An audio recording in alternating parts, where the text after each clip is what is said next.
Hello बच्चों, तो 30 minutes के अंदर आज हम लोग चैप्टर पूरा रिवाइज करेंगे एटम्स। शुरू से अंत तक पूरा वीडियो देखिए जिससे हर टॉपिक क्रिस्टल क्लियर हो, एकदम easy physics with Arvind sir, यानी आसान भाषा में पढ़ाऊंगा आपको। वीडियो पसंद आए तो अरविंद एकेडमी चैनल को सब्सक्राइब कीजिएगा। करते हैं शुरू। तो 30 मिनट्स के अंदर हम लोग एटम्स को चैप्टर 12 जो है उसको करने वाले हैं। अच्छा, कई बच्चों को रहता है जो आप पढ़ा रहे हो उसका पीडीएफ उनको मिल जाए तो बेहतर होगा, तो आप डाउनलोड कर लीजिए अरविंद एकेडमी ऐप, उसके स्टोर सेक्शन में जाइए। यहाँ पर क्लास 12 के फ्री पीडीएफ्स आपको मिल जाएंगे, अपनी पढ़ाई के लिए इस्तेमाल कर सकते हैं। तो अरविंद एकेडमी ऐप को सिंपली आप इंस्टॉल कीजिए, डाउनलोड कीजिए और स्टोर सेक्शन में जाकर अपनी पीडीएफ ले लीजिए। चलिए पढ़ाई की बातें शुरू करते हैं। तो देखिए, पहला जो मॉडल था वो थॉमसन, ये क्या था, 1897 में जे थॉमसन ने इलेक्ट्रॉन की खोज की। तो उसके अगले ही साल उनके दिमाग में आया कि भाई एटम की क्या स्ट्रक्चर होता है, इसको भी लगे हाथ हम एक मॉडल दे देते हैं। तो पहला मॉडल 1898 में जे थॉमसन ने दिया और उन्होंने क्या बोला कि जो एटम होता है उसमें जो इलेक्ट्रॉन, जो एटम के अंदर पूरा जो पॉजिटिव चार्ज होता है वो पूरा फैला हुआ होता है इस तरीके से पूरा, और इसमें जो इलेक्ट्रॉन होते हैं वो बीच बीच में धसे होते हैं, एम्बेडेड इंग्लिश में बोले तो। ये मॉडल कैसा है, इसको वाटरमेलन मॉडल भी बोला जाता था। जैसे वाटरमेलन, आप तरबूज लाते हैं ना, तो लाल रंग का जो पार्ट दिख रहा है उसे समझ लीजिए पॉजिटिव चार्ज फैला हुआ है, और जो बीज उसके हैं उसको समझ लीजिए कि वो इलेक्ट्रॉन धसे हुए हैं। कहां कौन इलेक्ट्रॉन धसा हुआ होगा ये किसी को नहीं मालूम। तो ये जे थॉमसन का मॉडल था। इंग्लिश में उन्होंने बोला plum pudding model. Plum pudding model का, पुडिंग का मतलब होता है जो हलवा होता है, समझ लीजिए आप। तो हलवा में जो मेवे पड़ते हैं प्लम, तो जब आप हलवा खाते हैं तो कौन सा किशमिश बादाम आपके चम्मच में आएगा नहीं आएगा आपको नहीं पता, यानी वो कहां पड़े नहीं मालूम। तो इस मॉडल को बोला गया plum pudding model of the atom. और इसका बेसिक पार्ट मैंने बता ही दिया आपको। ये जब तक नया मॉडल रदरफोर्ड का मॉडल आया था, मेरे ख्याल से 1912 के आसपास, 1911-12 के आसपास, तब तक ये मॉडल चला 11-12 साल सोचिए। और ये मॉडल हो गया फेल, क्योंकि ये जो मॉडल था वो स्पेक्ट्रल सीरीज को हाइड्रोजन का ये एक्सप्लेन नहीं कर पाया कि जो अलग अलग स्पेक्ट्रल सीरीज मिल रही थी हाइड्रोजन एटम से, अभी हम देखेंगे, उसको एक्सप्लेन करने में ये फेल कर गया। दूसरा, जो रदरफोर्ड ने एक एक्सपेरिमेंट करवाया जिगर मैटसन का, अल्फा पार्टिकल स्कैटरिंग एक्सपेरिमेंट, उसमें जो स्कैटरिंग एंगल ज्यादा आ रहा था उसको भी एक्सप्लेन नहीं कर पाए। तो ये मॉडल लुढ़क गया।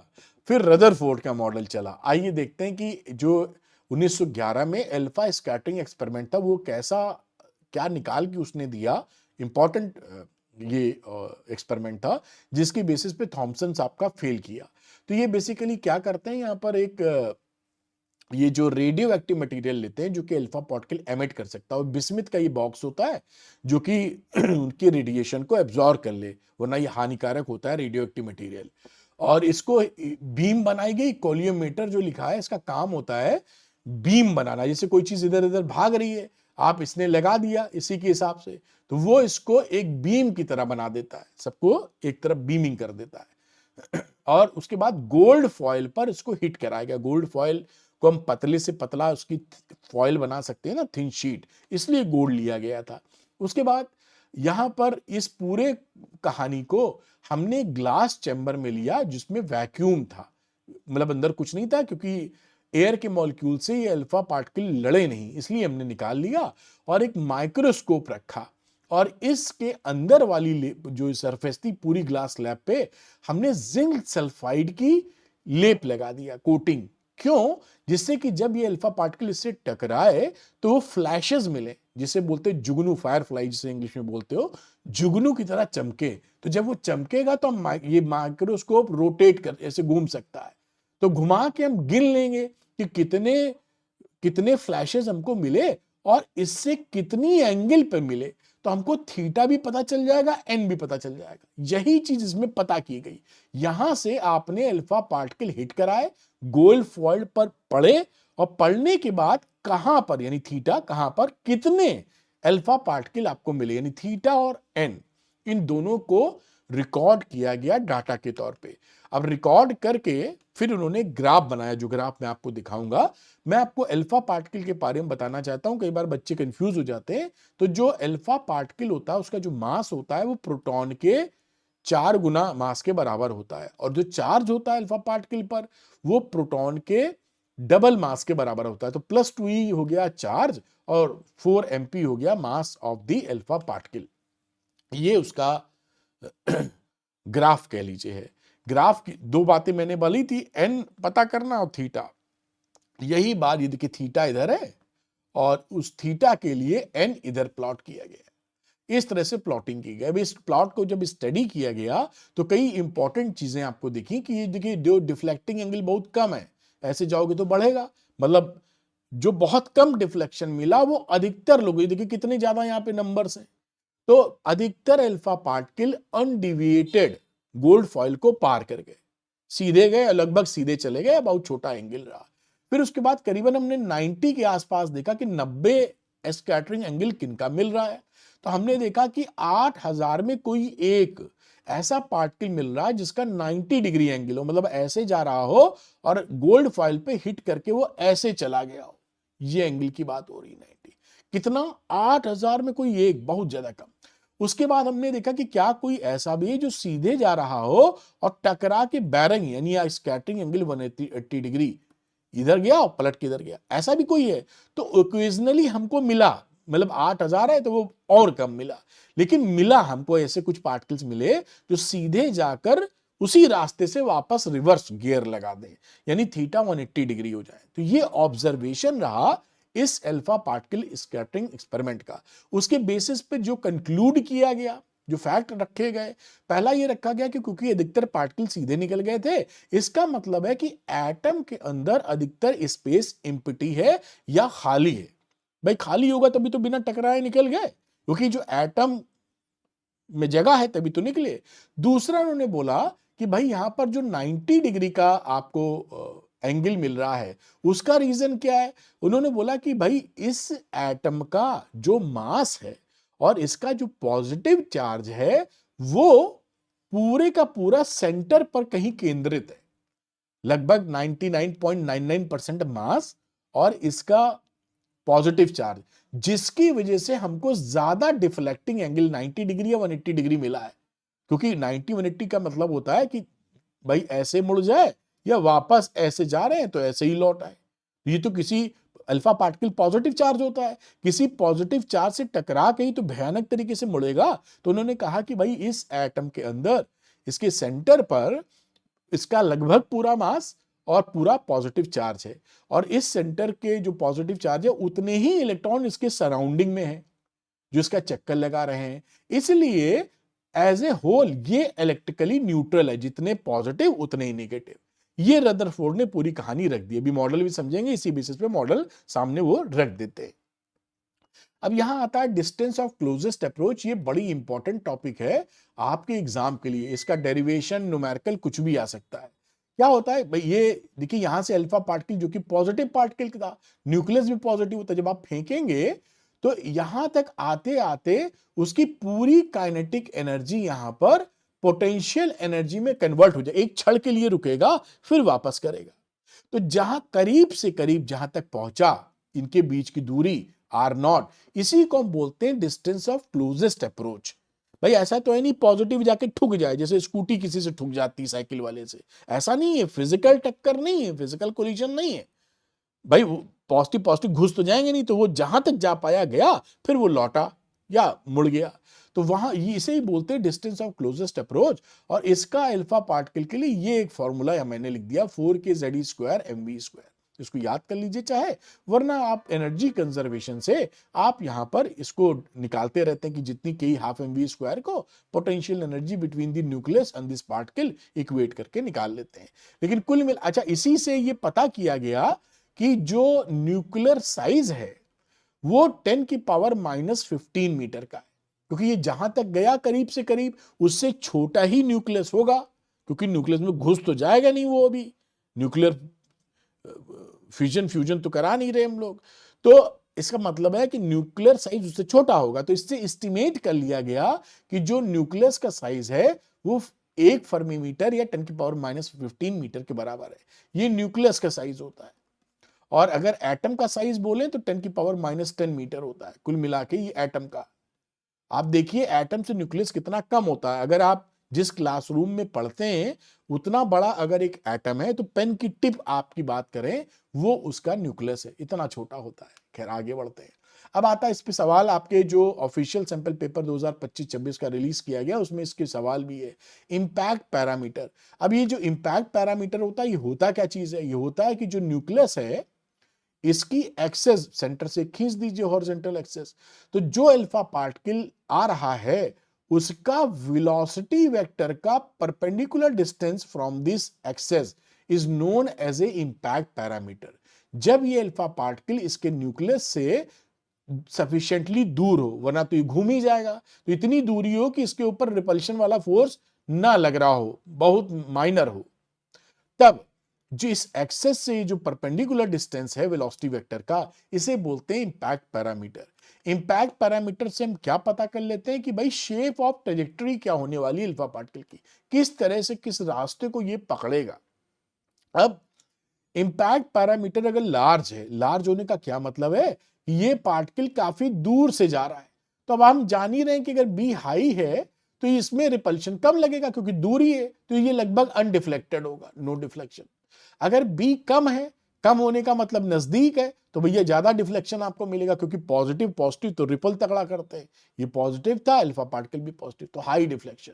ये बड़े पूछते हैं आपसे एग्जाम में इस बात को कि बी अगर 0 है या स्कैटरिंग एंगल 180 डिग्री है तो बी कितना होगा? तो बी होने का मतलब है ऐसे जा रहा है 180 होने का मतलब, और ऐसे ही लौट आए, उस समय बोलते हो कि स्कैटरिंग एंगल 180 डिग्री है। इसके लिए इंपैक्ट पैरामीटर 0 होना चाहिए, सीधा सीधा ऐसे ही जाना चाहिए। तो इस बात को याद रखना कि अगर स्कैटरिंग एंगल 180 डिग्री है तो बी की वैल्यू 0 आएगी, या बी की वैल्यू 0 है तो स्कैटरिंग एंगल 180 डिग्री आएगा।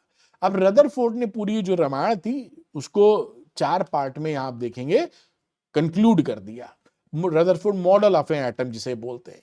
तो पहला जो बात हम लोग कर चुके हैं कि एक एटम में उसका जो होल मास है एटम का और होल पॉजिटिव चार्ज उसकी सेंटर पर केंद्रित होता है, उसे उन्होंने बोला न्यूक्लियस। बढ़िया। दूसरा उन्होंने साइज की बात की कि न्यूक्लियस का साइज एस्टिमेशन की बदौलत 10 की पावर -15 मीटर है, और जो एटम का साइज है वो 10 की पावर -10 मीटर है। मैंने बताया कमरे और पेन टिप का एग्जाम्पल अभी दिया था। तीसरा उन्होंने बोला कि जितना पॉजिटिव चार्ज उसके न्यूक्लियस पे है उतने ही इलेक्ट्रॉन चक्कर लगा रहे हैं, तो इलेक्ट्रिकली इस पे नेट चार्ज कितना है? 0। अब दूसरी बात ये बताई कि इलेक्ट्रॉन अगर गोल गोल चक्कर लगा रहा है तो उसको सेंटीपीटल फोर्स की जरूरत है। तो सेंटीपीटल फोर्स कहां से मिलेगा? जैसे धरती सूरज का चक्कर लगाती है तो उसको सेंटीपीटल फोर्स मिलता है ग्रेविटेशनल फोर्स से। यहां पर इलेक्ट्रोस्टैटिक फोर्स से आपको मिलता है सेंटीपीटल, कूलॉम्स लॉ से कह लीजिए। तो यहां पर इसको जो सेंटीपीटल फोर्स है वो इलेक्ट्रिकल फोर्स से मिल रहा है। ध्यान रखिएगा कोई भी बॉडी अगर सर्कुलर चक्कर लगाएगी तो उसको सेंटीपीटल फोर्स mv²/r का रिक्वायरमेंट होता है। अगर ये फुलफिल नहीं हुआ तो वो गोल गोल चक्कर नहीं लगा पाएगी। तो ये इन्होंने पूरी अपनी रामायण रदरफोर्ड मॉडल दे दिया। अब उन्हीं के एक दोस्त थे बोर साहब, उन्होंने खुरपेज थोड़ी की क्योंकि फेलियर ये भी रहा रदरफोर्ड का। ये देखते हैं अब लिमिटेशन रदरफोर्ड मॉडल की क्या रही। तो इनकी सबसे भयानक लिमिटेशन रही stability of the atom. Stability का क्या मतलब है? क्योंकि जो आपने चैप्टर 8 में पढ़ा इलेक्ट्रोमैग्नेटिक वेव्स में, जो एक्सलेटेड चार्ज होते हैं वो इलेक्ट्रोमैग्नेटिक वेव निकालते हैं। अब यहां पर देखिए ये जो चक्कर लगा रहा है इस न्यूक्लियस का, जो इलेक्ट्रॉन चक्कर लगा रहा है, ये जो चक्कर लगा रहा है ये एक्सलेटेड मोशन है, क्योंकि देखिए वेलोसिटी तो चेंज हो रही है, यहाँ पे वेलोसिटी ऐसे होगी, यहाँ पे वेलोसिटी ऐसे होगी। अगर हम ये भी मान लें कि भैया इसकी स्पीड सेम है, तो वेलोसिटी चेंज होने का मतलब है ये एक्सेलरेटेड मोशन है। अगर एक्सेलरेटेड मोशन है तो इलेक्ट्रोमैग्नेटिक वेव निकालेगा। अगर वेव निकालेगा तो वेव फ्री में तो आती नहीं, एनर्जी लेके जाती है, इससे एनर्जी लेके जाएंगी। जब एनर्जी लेके आएंगी, इसकी एनर्जी कम होगी तो इसके चक्कर लगाने की रेडियस कम होगी, और ऐसे ऐसे स्पाइरल बनाता हुआ वो कहां भस्म हो जाएगा, जाके न्यूक्लियस में मिल जाएगा। और जब मिल जाएगा तो खत्म हो गया खेल। देख रहे हैं आप, इसीलिए बना है। तो ये स्टेबिलिटी ऑफ द एटम पे ही सवाल उठ गया कि स्टेबिलिटी नहीं आएगी इस तरीके से। अच्छा, दूसरी बात, अगर ये गोल गोल स्पाइरल वे में चक्कर लगा के जा रहा है तो हमारा हाइड्रोजन स्पेक्ट्रम जो मिल रहा था वो कॉन्टिन्यूअस मिलना चाहिए। आप देखेंगे स्पेक्ट्रम, उसमें ऐसी लाइंस आती हैं। तो ये लाइन अलग अलग क्यों आ रही है, क्योंकि तो continuous variation in the frequency है, वो भी एक्सप्लेन नहीं हो पाए। इसका मतलब ये था कि ये जो पिक्चर थी ये बेसिकली ट्रेलर था, पिक्चर अभी बाकी है मेरे दोस्त, वाली सिचुएशन हो गई। और जो हमारा क्लासिकल फिजिक्स थी उससे ये बात सफिशिएंट नहीं था कि हम इस एटम के स्ट्रक्चर को समझा सकें। तो नील बोर साहब आए, उन्होंने क्वांटम फिजिक्स भी जोड़ दी इसके अंदर और उन्होंने अपनी बात सामने रखी। वो भी हम पढ़ेंगे नील बोर का क्या इन इश्यूज को एड्रेस किया उन्होंने। खैर, अभी कुछ बातें जो आपके लिए बड़ी इंपॉर्टेंट हैं कि जब भी इलेक्ट्रॉन चक्कर लगाता है किसी ऑर्बिट में, कई सारी ऑर्बिट्स मौजूद होती हैं, तो उसमें जो उसकी टोटल एनर्जी होती है, ये देखिए, ये काइनेटिक, ये पोटेंशियल, इसको याद भी कर लीजिएगा, कभी कभी लग जाता है, सब एक जैसे हैं, थोड़ा फर्क। और ये टोटल एनर्जी, ये आप पढ़ लीजिएगा, मैं रीड करके क्या दिखाऊं, ई स्क्वायर अपॉन 8πε0r, ये काइनेटिक है, और माइनस ये पोटेंशियल माइनस में होती है, तो 4πe0। और ये देखिए, ये रिलेशन आपके लिए बहुत इंपॉर्टेंट है। और ये जो टोटल एनर्जी माइनस में ना, इसको लेके सवाल पूछे जाते हैं, इसका क्या मतलब है कि ये इलेक्ट्रॉन इस न्यूक्लियस से बाउंड है अट्रैक्शन के तहत, इसको छोड़ के नहीं जा सकता। छोड़ के अगर जाना है तो जितनी निगेटिव एनर्जी इसके पास है उतनी कम से कम पॉजिटिव एनर्जी इसको मिलना चाहिए, इससे टोटल एनर्जी 0 हो जाए, फिर ये निकल ले। ये जो रिलेशनशिप है, this is extremely important. Total energy जो होती है वो माइनस काइनेटिक एनर्जी के बराबर है या पोटेंशियल एनर्जी का आधा, इसको जरूर याद कीजिएगा, कई सवाल तो इसी से निपट जाते हैं डायरेक्टली। अब नील बोर साहब पिक्चर में आए और 1913 में, मतलब वो जो रदरफोर्ड का मॉडल 1 ही 2 साल सांस ले पाया, उससे पहले कूद पड़े बोर साहब, उन्होंने अपनी थ्योरी दी और 3 पोस्टुलेट्स दिए, जिसमें जो प्रॉब्लम आ रही थी स्टेबिलिटी ऑफ द एटम की, उसको उन्होंने सॉल्व किया। आइए देखते हैं क्या, और वो भी सॉल्व किया कि ये कॉन्टिन्यूअस स्पेक्ट्रम क्यों नहीं मिल रहा है। तो पहला उन्होंने क्या बोला, first postulate of Niels Bohr theory of an atom, उन्होंने कहा कि ये जो चक्कर लगा रहे हैं इलेक्ट्रॉन, ये इनके पास एक स्टेबल ऑर्बिट्स होती है, यानी कुछ ऐसी परमिसिबल स्टेट्स होती हैं जहां पर वो चक्कर लगाते हैं तो उनको एनर्जी का लॉस नहीं करना पड़ता, यानी इलेक्ट्रोमैग्नेटिक वेव जो है उनको निकालने के लिए एनर्जी खर्चा नहीं होती, ये खर्चा नहीं होगा। ये समझ लीजिए कि आप जैसे अपने स्कूल जाते हैं, कोई ऐसा बस चले पर्टिकुलर रूट पर जहां पर आपसे किराया ना ले पाए कि स्टूडेंट को इस स्कूल के लिए हम फ्री में ले जाएंगे, वैसी बाकी रोड से जाओगे तो आप किसी बस से जाओगे तो किराया मांगेगा, और एक बस से जाओगे जहां फेयर नहीं लगेगा। तो ये वो रूट्स थे जहां पर इसका किराया या खर्चा या एनर्जी लॉस नहीं हो रहा था। ये पहली पोस्टुलेट थी, इसको उन्होंने बोला स्टेबल ऑर्बिट्स। स्टेबल ऑर्बिट का मतलब है जहां पर इलेक्ट्रॉन का एनर्जी का लॉस नहीं हो रहा है, और इसमें बोला गया ये stationery states of the atom है। अब वो कौन सी स्टेशनरी स्टेट्स हैं या कौन से स्टेबल ऑर्बिट्स हैं, इसकी जानकारी नील बोर ने सेकंड पोस्टुलेट में दी। उन्होंने कहा वो एनर्जी स्टेट्स, वो स्टेबल ऑर्बिट्स होंगे जिसमें जो इलेक्ट्रॉन चक्कर लगा उसका जो एंगुलर मोमेंटम है वो NH/2π के बराबर हो, यानी 2π का इंटीग्रल मल्टीपल हो। अगर इसका एंगुलर मोमेंटम NH/2π है तो ये स्टेबल ऑर्बिट है, अदरवाइज ये नहीं है। ये इन्होंने, और ये जो H/2π कहां से आ गया, ये और बड़ी पजल क्रिएट हो गई कि ये कहां से इनको नींद में सपने आ गए। इसकी कहानी सॉल्व की थी डिब्रॉय ने, अभी हम बताएंगे आगे आपको, वो भी एग्जाम में आता है। तो आप समझ गए कि भैया यहां पर NH/2π अगर वो एंगुलर मोमेंटम होगा इलेक्ट्रॉन का तो इसको स्टेबल ऑर्बिट मिल जाएंगी, वरना नहीं मिलेंगी। तो आप यहां पे देख पा रहे हैं कि जो स्टेबल ऑर्बिट्स हैं वो क्वांटाइज्ड हैं, मतलब वो कॉन्टिन्यूअस नहीं है, ए पहली हो सकती है फिर चौथी ऐसे करके, तो क्वांटाइज्ड है, तो इसलिए एनर्जी स्टेट्स भी क्वांटाइज्ड है। एनर्जी स्टेट्स का मतलब है इलेक्ट्रॉन के पास जो एनर्जी होती है, एक पर्टिकुलर एनर्जी है, फिर एक कोई दूसरी पर्टिकुलर है, उसके बीच कुछ नहीं है, वो नहीं होल्ड कर सकता है ना। जैसे किसी के पास या तो 10 रुपए हो सकते हैं, या 15 हो सकते हैं, या 25 हो सकते हैं, 12.5 रुपए नहीं हो सकते, 18 नहीं हो सकते, तो इसे बोलते हैं क्वांटाइज्ड। अभी ज्यादा समझाएंगे तो ये वीडियो लंबा हो जाएगा, तो इतने से आपको अंदाजा तो लग ही गया होगा। अब इन्होंने क्या बोला, बोर साहब ने अपनी तीसरी पोस्टुलेट दी। उन्होंने कहा जब भी कोई इलेक्ट्रॉन हायर एनर्जी से लोअर एनर्जी लेवल में जाएगा, उस समय वो एक फोटोन रिलीज कर देता है एनर्जी गैप को। मान लीजिए इनिशियल एनर्जी, फाइनल है, तो ये जितना एनर्जी गैप है उस एनर्जी के बराबर एक फोटोन रिलीज कर देगा। और अगर आपको आप दे रहे हैं, इसे एमिशन बोलेंगे, और एब्जॉर्प्शन है तो उतनी एनर्जी आप देंगे तो वो उतनी हायर एनर्जी में चले जाएगा। तो जब निकाल रहा है तो हायर से लोअर में आ रहा है, और जब जब वो खाना खा रहा है एनर्जी का तो लोअर से हायर में जा रहा है। इतनी सी बात है। अब radius and speed of nth orbit, यहां पर ये फॉर्मूले कुछ याद रखिएगा, ये थोड़े लंबे फॉर्मूले हैं लेकिन ध्यान रखेंगे आप। हाइड्रोजन जो एटम होता है उसके लिए इसे बोला जाता है बोर्स रेडियस। पहली जो n बराबर 1, पहली रेडियस में जो चक्कर लगाता है उसकी R0 की वैल्यू होती है 0.53 एंगस्ट्रॉम के बराबर। और स्पीड कितनी होती है इलेक्ट्रॉन की? c/137, c है speed of light in vacuum, speed of light in vacuum. अगर nth ऑर्बिट की बात की जाए, this formula is very important for hydrogen, याद रखिएगा। तो फॉर्मूला बन जाता है R=n² इंटू R0। R0 हो गया ऊपर वाली वैल्यू और जो भी ऑर्बिट आपसे बोल रहे हैं। अगर किसी और एटम की बात की जाए, हाइड्रोजन में तो z बराबर 1 होता है, तो उसके लिए ये फॉर्मूला लगाइएगा n² R0/z। मान लो हाइड्रोजन ना बोले कोई और ये nth ऑर्बिट का ये फॉर्मूला मेरे ख्याल से आप देख पाए। बोर रेडियस मैंने बताया कि अगर हाइड्रोजन एटम में इलेक्ट्रॉन जो चक्कर लगा रहा है वो इनर मोस्ट ऑर्बिट में लगा रहा है n बराबर 1, तो उसको बोलते हैं बोर रेडियस, और उसकी वैल्यू होती है 0.53 एंगस्ट्रॉम। ये इस फॉर्मूले में आप n बराबर 1 और z बराबर 1 पुट कर दीजिए।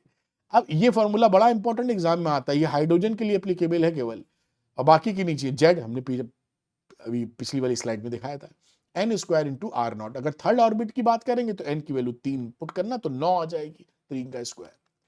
अब energy of electron bore theory के हिसाब से ये देखिए, काइनेटिक एनर्जी ये मैंने लिखी है, इसको याद कर लेना, काम कभी बहुत बहुत हेल्प करेगी। ये पोटेंशियल माइनस में होती है, टोटल भी माइनस में, -e²/4πε0 into R।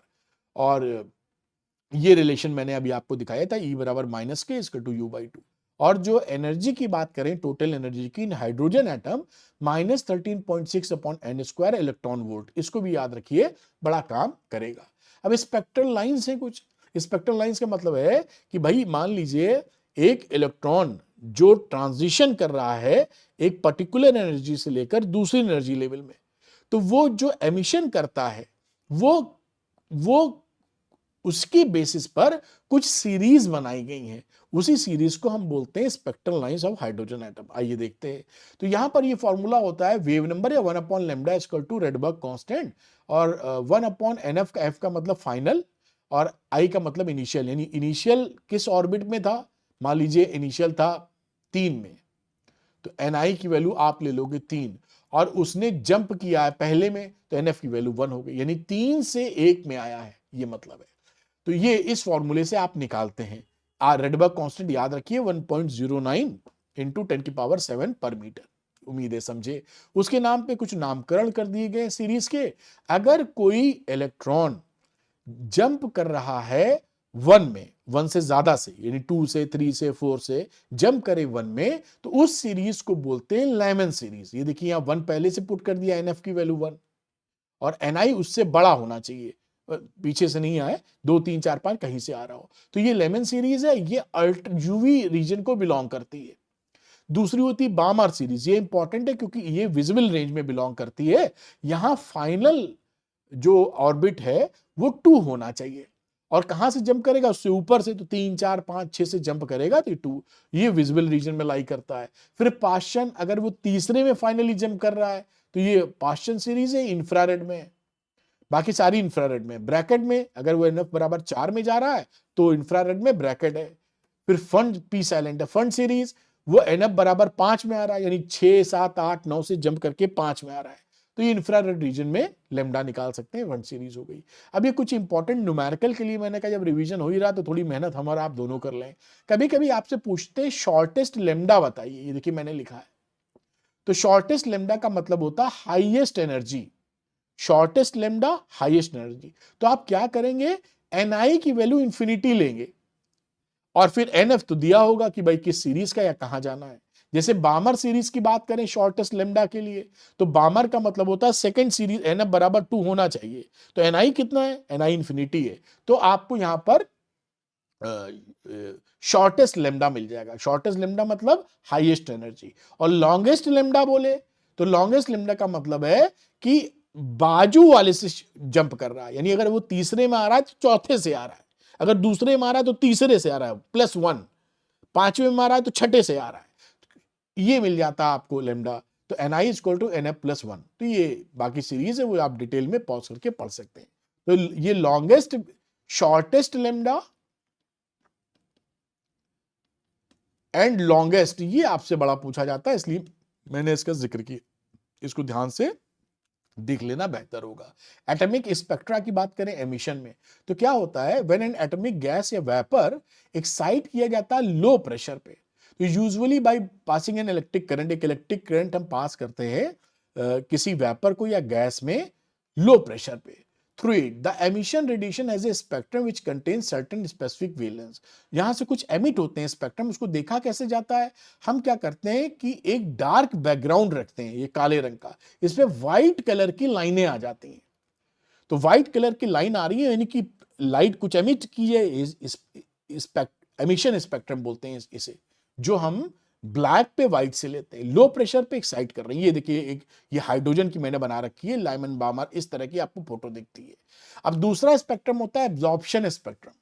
Absorption spectrum में क्या होता है कि आपको व्हाइट बैकग्राउंड रखना होता है, वहां पे काली लाइनें दिखती हैं, क्योंकि वो जब आप एमिट कराते हो, एब्जॉर्ब कराते हो, व्हाइट लाइट डालते हो, तो जिन लेमडा को ये एब्जॉर्ब कर लेता है वहां अंधेरा आ जाता है, तो यहां पर आपको अंधेरी लाइनें दिखाई पड़ेंगी। इंटरेस्टिंग क्या है कि जो एब्जॉर्प्शन जो एमिशन स्पेक्ट्रम की फोटो है, वही आपकी एब्जॉर्प्शन स्पेक्ट्रम की फोटो में होती है।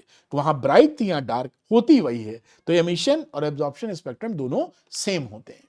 ये एनर्जी लेवल डायग्राम है, हाइड्रोजन एटम का एनर्जी लेवल डायग्राम क्या बोला जाता है कि एक लगभग पर्टिकुलर रेशियो में आप जब भी बढ़ते हुए या घटते हुए क्रम पे एनर्जी लेवल को बना देते हैं।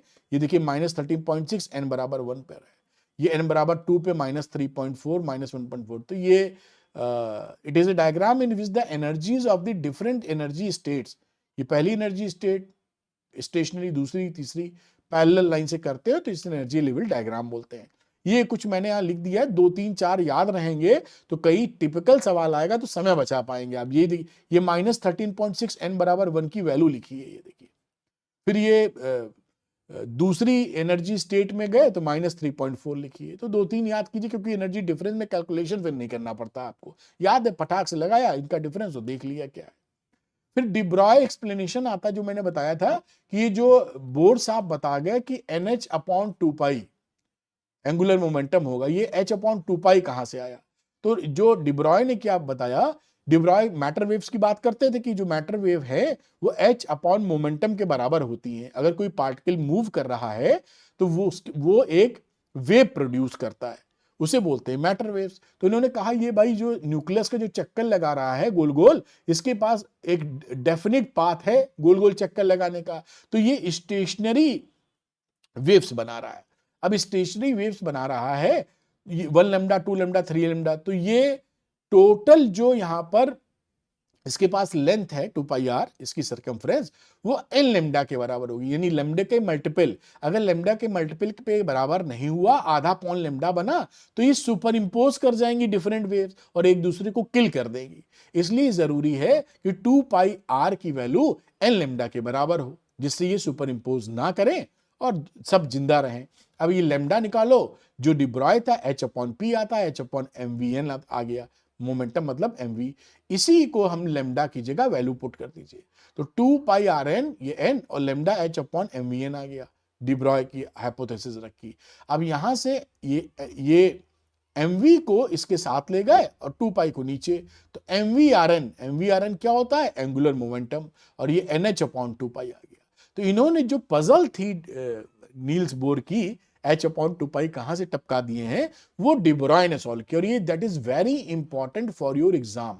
उम्मीद करते हैं आप अच्छे से समझ गए होंगे। अब बोर साहब ने भी जो थ्योरी दी, उसकी भी लिमिटेशन पूछी जाती हैं, वो भी फाइनल नहीं। क्या क्या लिमिटेशन थी, ये बोर की नील बोर की थ्योरी केवल हाइड्रोजन लाइक एटम के लिए या सिंगल इलेक्ट्रॉन के लिए ही वैलिड थी, बाकी ज्यादा इलेक्ट्रॉन हुए तो ये गई काम से। दूसरा, इन्होंने सर्कुलर ऑर्बिट ही क्यों माना इलेक्ट्रॉन का, इलिप्टिकल ऑर्बिट भी पॉसिबल था, इसका कोई एक्सप्लेनेशन नील बोर ने नहीं दिया। अगली बात, as electron exhibit wave like properties, de Broglie बता गए। तो आप एग्जैक्टली उसकी पोजीशन को कैसे डिफाइन कर सकते हो कि कहां पर है, स्टेबल ऑर्बिट बता रहे हो आप। दूसरी, जो आपकी ये इंटेंसिटी ऑफ स्पेक्ट्रम आया था, वो कुछ स्पेक्ट्रम की इंटेंसिटी एक दूसरे से ज्यादा चमकीली थी, कुछ डल थे। तो ये चमक ज्यादा और कम क्यों हो रही है, इसको भी नील बोर हाइड्रोजन स्पेक्ट्रम में लफड़ा क्यों है नहीं बता पाए। अगली बार एक और इफेक्ट इसमें देखा गया, वो भी समझ लीजिए कि जो फर्दर स्प्लिटिंग होती है, ये जो स्पेक्ट्रल लाइंस थी, यहां मैग्नेटिक फील्ड में रखो तो स्प्लिट कर जाती है, उसको बोलते हैं जीमैन इफेक्ट, और इलेक्ट्रिक फील्ड में रखो तो ये स्प्लिट करती है, उसको बोलते हैं स्टार्क इफेक्ट। ये स्प्लिटिंग क्यों हुई, इसके बारे में भी नील बोर एक्सप्लेन नहीं कर पाए। तो ये कुछ लिमिटेशंस बोर साहब की हो गई। अब एक्साइटेशन और आयनाइजेशन एनर्जी होती है। अब ये दोनों बातें एक ही हैं, बस एक्साइटेशन का मतलब है कि कम एनर्जी लेवल से ज्यादा एनर्जी लेवल में लेके जाना। तो अगर किसी फर्स्ट एक्साइटेशन स्टेज की बात करो तो देखिए, जो फर्स्ट एक्साइटेशन स्टेज होती है वो सेकंड लेवल होता है, और जो सेकंड एक्साइटेशन की बात करोगे उसे हम बोलते हैं E1, जो मतलब ग्राउंड लेवल की जब बात करोगे, 0 कह दीजिए। तो अगर आप फर्स्ट एक्साइटेशन में जाना चाहते हो तो E2 minus E1, E2 minus E1 करोगे, वही वाली वैल्यू लगा 10.2, यानी 10.2 इलेक्ट्रॉन वोल्ट की एनर्जी अगर आप दे दोगे तो आपका इलेक्ट्रॉन फर्स्ट एक्साइटेशन स्टेज में चला जाएगा, ग्राउंड स्टेज में है तो। और अगर सेकंड एक्साइटेशन में देना तो उसका डिफरेंस ऑफर कर दो। आयनाइजेशन एनर्जी में क्या होगा कि आप इलेक्ट्रॉन को इतनी एनर्जी दे दो कि वो एटम को छोड़ के ही चला जाए, और बाद में एटम आयनाइज हो जाए, क्योंकि इलेक्ट्रॉन छोड़ गया तो पॉजिटिव चार्ज हो जाएगा। तो वो कितनी होती है ग्राउंड स्टेट में अगर है तो 13.6 इलेक्ट्रॉन वोल्ट। ये एक्साइटेशन वाला मामला और आयनाइजेशन एनर्जी वाला मामला हो गया। इसी में एक टर्म डोला जाता है पोटेंशियल, है वही कॉन्सेप्ट। भाई एनर्जी दे रहे हो तो अगर आप किसी एक इलेक्ट्रॉन को, मतलब ये जो इलेक्ट्रॉन है, बाहर से इलेक्ट्रॉन को तेज से भेजे, लड़ा दिए, इसको कोलाइड करा के एनर्जी दे रहे हो, तो आप बोलते हो पोटेंशियल, यानी इस इलेक्ट्रॉन को कितने पोटेंशियल डिफरेंस से एक्सेलरेट किया गया है वो बता रहे हैं, जिससे एक्साइटमेंट इसका ले पाए। देना तो एनर्जी ही है, किस विधि से। तो आप समझे ना कि इसको एक्सेलरेटिंग पोटेंशियल कितना दे रहे हैं। अगर इसको 10.2, जो पहले इलेक्ट्रॉन वोल्ट था, ई हटा दो केवल वहां से, 10.2 वोल्ट से एक्सेलरेट करोगे तो ये जंप कर जाएगा पहली एक्साइटेशन स्टेज में, सेकंड के लिए 12.09, और आयनाइजेशन करना है तो 13.6 वोल्ट से एक्सेलरेट कर दो, तो जब टकराएगा तो ये फुदक के निकल ही जाएगा, लेकर बोरिया बिस्तर इन्फिनिटी चला जाएगा। ये पूरा चैप्टर मैंने आपको रिवाइज करा दिया है। क्वेश्चन लगाने का जहां तक मामला है तो श्योर शॉर्ट क्वेश्चन मैंने आपके लिए बनाए हैं 12th PCM PCB के लिए, बहुत सॉलिड क्वेश्चंस हैं। ऐसे ही क्वेश्चन आपके एग्जाम में आते हैं बेटा। 25 क्वेश्चन पर चैप्टर है, तो आप आसानी से इसको लगा भी सकते हैं। 100% फुली सॉल्व है, सॉल्यूशन के लिए कहीं भटकना नहीं, 100% बोर्ड टारगेटेड क्वेश्चन है। बेसिकली ये निचोड़ है एनसीईआरटी के इंपॉर्टेंट क्वेश्चंस का, लास्ट 10 इयर्स के पीवाईक्यूज के इंपॉर्टेंट क्वेश्चन का, लेटेस्ट ट्रेंड का। यानी ये एक तरीके से गोल्ड माइन है जो आप लगाकर कॉन्फिडेंट महसूस कर सकते हो, क्योंकि बहुत ज्यादा क्वेश्चन लगाने का, हर चैप्टर पे 100 क्वेश्चन नहीं लगा पाएंगे इस वक्त आप। तो जो बच्चे चाहते हैं श्योर शॉर्ट क्वेश्चन लगाना, वो अरविंद एकेडमी ऐप को डाउनलोड कर लीजिए, उसके स्टोर सेक्शन में जाइए, यहां पर श्योर शॉर्ट क्वेश्चन आपको दिखाई पड़ेंगे, लेकर लगा मारिए, कॉन्फिडेंस महसूस कीजिए, अब बोर्ड में अच्छे नंबर के लगभग चांसेस को बहुत ब्राइटर कर दीजिए। Thank you very much. अगर ये वीडियो पसंद आया है तो अरविंद एकेडमी चैनल को सब्सक्राइब कीजिएगा। Thank you very much, all the best, bye बेटा।